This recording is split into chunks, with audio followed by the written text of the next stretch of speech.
ఇప్పుడు ఇది latest machine మన దగ్గర. లెన్స్ ఏమి కానీ ఏమన్నా బాగా డస్ట్ పెట్టేసిన, నోస్ ప్యాడ్స్ అవి బాగా డస్ట్ పెట్టేసినా సరే మిషన్ క్లీన్ చేస్తుంది. ఇలా జస్ట్ వాటర్లో పెట్టి మిషన్ ఆన్ చేస్తే చాలు, ఇది వైబ్రేట్ అవుతూ క్లీన్ చేస్తుంది మొత్తం.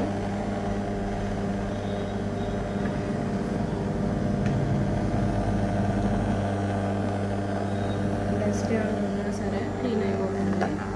మళ్ళీ ఇలా రివర్స్లో పెట్టుకుంటే లెన్స్ ఫ్రేమ్ అన్నీ క్లీన్ అవుతాయి.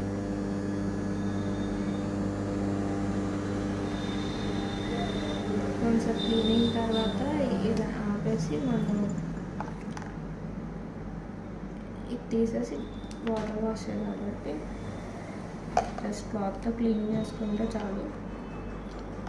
ఇలా మనం ఫుల్ వచ్చేస్తుంది ట్రాన్స్పరెంట్గా.